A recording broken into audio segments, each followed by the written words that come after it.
ایک تاجر اپنی بیوی کے ساتھ گھر میں کھانا کھا رہا تھا۔ دروازے پر دستک ہوئی۔ اس نے پوچھا کون ہے؟ باہر سے صدا آئی کہ فقیر ہوں، خدا کے نام پہ کچھ چاہیے۔ اس نے کہا ہمارے پاس نہیں ہے۔ فقیر نے کہا میں بھوکا ہوں، مجھے کچھ کھانے کے لیے دے دو۔ اس نے کوئی جواب نہ دیا کہ وہ فقیر خود ہی چلا جائے گا، لیکن وہ فقیر دروازہ کھول کر اندر آ گیا۔ تاجر کو غصہ آ گیا۔ تاجر اٹھا اور اس نے فقیر کو دھکا دے کر گھر سے باہر نکال دیا اور خود کھانا کھانے میں مشغول ہو گیا۔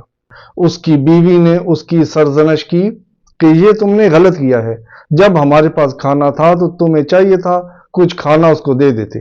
وقت گزرتا گیا، اس تاجر کا کاروبار آہستہ آہستہ کم ہونا شروع ہو گیا، دکانیں بکنا شروع ہو گئی، گھر بھی رہن پر چلا گیا اور اس پر بہت زیادہ قرض آ گیا۔ بیوی کے ساتھ ہر وقت اس کی ناچاکی رہتی تھی، جس کی وجہ سے طلاق ہو گئی۔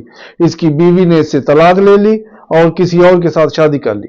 ایک دن وہ خاتون اپنے شوہر کے ساتھ بیٹھ کر کھانا کھا رہی تھی، دروازے پر دستک ہوئی۔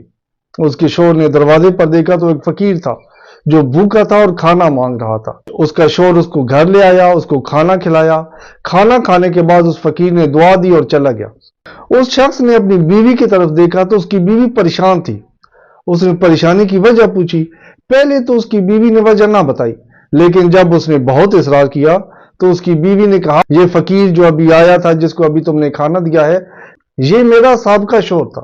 ایک دن ہمارے گھر فقیر آیا تھا کھانا مانگنے کے لیے، اس نے اس کو دھکے دے کر گھر سے باہر نکال دیا۔ اس نے اس فقیر کو کھانا نہیں دیا تھا اور آج دیکھو یہ خود فقیر بن گیا ہے۔ اس شخص نے کہا کہ میں تمہیں اس سے بھی مزید ایک تعجب کی بات بتاتا ہوں۔ اس نے پوچھا وہ کیا؟ اس نے کہا اس دن جو تمہارے گھر فقیر آیا تھا کھانا مانگنے کے لیے، وہ میں تھا۔ جب تمہارے شوہر نے مجھے دھکا دیا اور گھر سے باہر نکال دیا تو باہر ایک شخص نے میرے اوپر رحم کھایا اور مجھے 5 درہم دیے کہ یہ کھانا وغیرہ کھا لو۔ میں وہ درہم لے کر چل پڑا کہ کچھ خرید کر کھا لیتا ہوں۔ راستے میں نے ایک بوڑھی عورت کو دیکھا جو بھوکی تھی اور لوگوں سے مدد مانگ رہی تھی۔ میں نے 1 درہم اس کو دے دیا اور باقی درہم لے کر چلا گیا۔ اب میں نے ایک منت مان لی کہ آئندہ میرے پاس جو بھی پیسے ہوں گے میں ان میں سے 5واں حصہ خدا کی راہ میں دے دوں گا۔ لوگ میری مدد کرتے اور میں اس طرح دے دیتا تھا۔ میرے پاس کافی پیسے ہو گئے، میں نے کاروبار شروع کر دیا، لیکن اپنی اس روش کو جاری رکھا۔ تھوڑے ہی عرصے میں خدا نے مجھے مالدار بنا دیا اور اب میرا ہر جگہ پر کاروبار ہے۔ جب بھی آپ دیکھیں پریشانی ہو، خدا سے تجارت کریں۔ صدقہ سب سے بہترین تجارت ہے۔ جتنی بھی انکم ہو آپ کی، اس میں سے مختص کر لیں، 5%، 2%، 1% خدا کی راہ میں دیں گے۔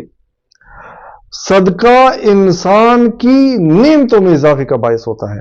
صدقہ صرف یہ نہیں ہے کہ اگر مصیبت آئی ہے وہ ٹل جائے گی، اگر بیماری آئی ہے وہ ٹل جائے گی، اگر رزق کی تنگی آ گئی ہے وہ ختم ہو جائے گی۔ صدقہ آنے والی مصیبتوں کو ٹال دیتا ہے۔ اگر رزق کی تنگی آنے والی ہو، صدقہ اسے ٹال دیتا ہے۔ اگر مصیبت آنے والی ہو مستقبل میں، صدقہ اسے ٹال دیتا ہے۔ جو بھی پریشانی آنے والی ہے، مستقبل میں پریشانی آنے والی ہے، چونکہ دنیا جائے آزمائش ہے، مستقبل میں آزمائش کوئی بھی ہو آنے والی ہو، صدقہ اس کو ٹال دیتا ہے۔ صدقہ خدا کی پسندیدہ ترین عبادات میں سے ہے۔ صدقہ وہ واحد عبادت ہے جو موت کو ٹالتا ہے۔ نماز جو بھی آپ پڑھیں موت کو نہیں ٹالے گی، روزہ جو بھی آپ رکھیں، جتنے بھی روزے رکھیں، موت کو نہیں ٹالے گی۔ صدقہ وہ واحد عبادت ہے جو موت کو ٹال دیتی ہے۔ صدقہ خدا کی پسندیدہ ترین عبادات میں سے ہے۔